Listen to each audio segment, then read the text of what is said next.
we go. Marcus is just putting in the last few stones for that apex.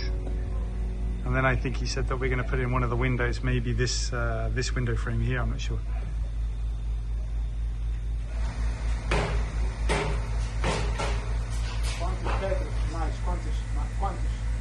Quantos mais pedras? Está terminado. Quantos? Está quase terminado.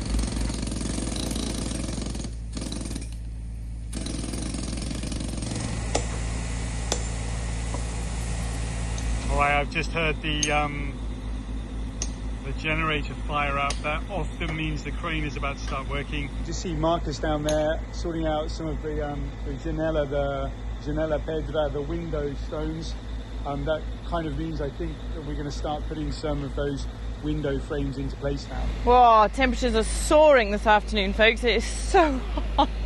I've just been, as you saw, in the biopool with the boys and didn't get a chance to get in, so I am still at like temperature 1 billion.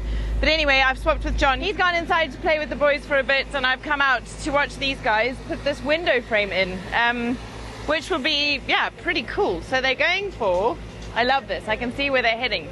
They're going for door number 7 by the looks of things. So let's head inside the house and find door number 7 and see where we're going to be. Right, up we go.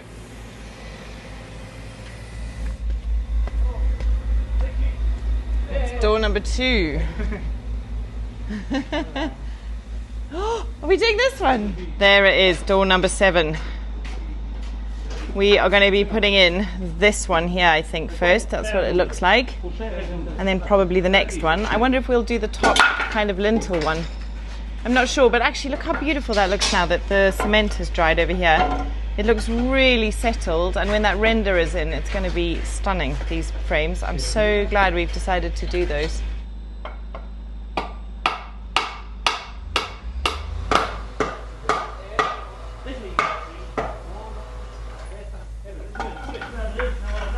So there's this incredibly delicate process again of bringing these stones into the build site without them knocking anything and getting chipped.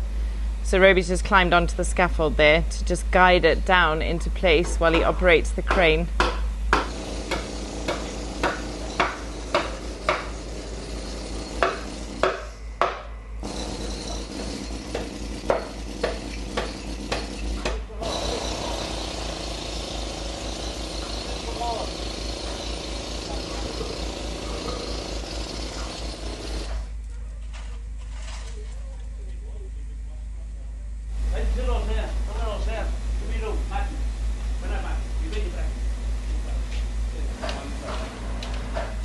Right, up we go.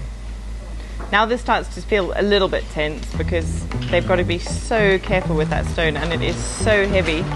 I think they're about 275 kilos each of these pillars. It's no joke.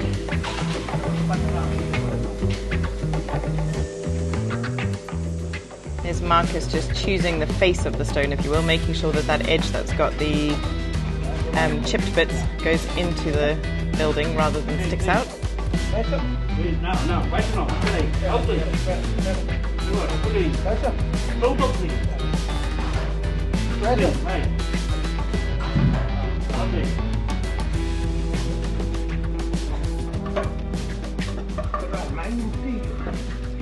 The other thing that they're being super careful with is when they're securing them, is putting clamps on that aren't touching the stone itself.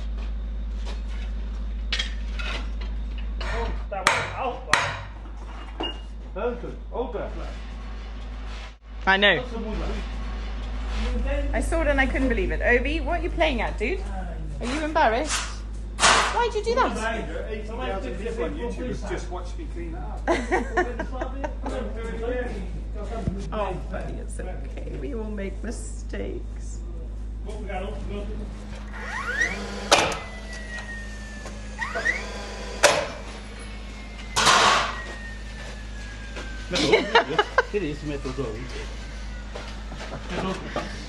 Hard to tell how that's going down. John's bringing out the big gun. Yeah, that's it. Tools, I like tools. Oui, espera. Você era bom para meter no swing. Agora tem que vir a missão.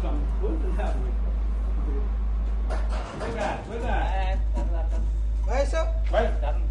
Vai.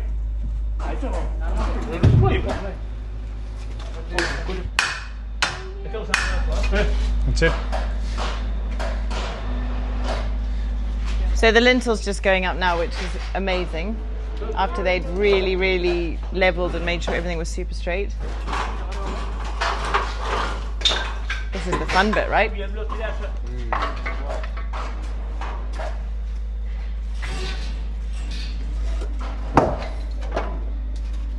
Sure, that was a thud.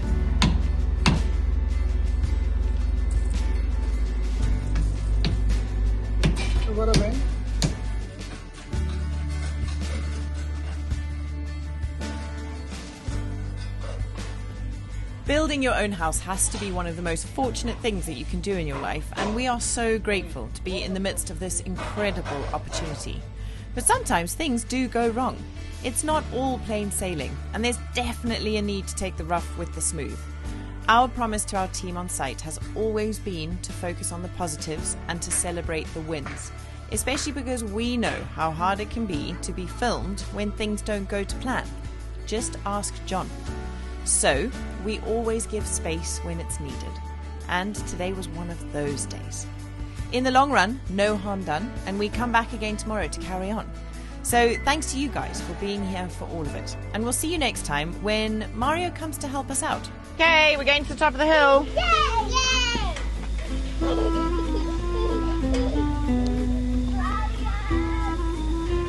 Or does he?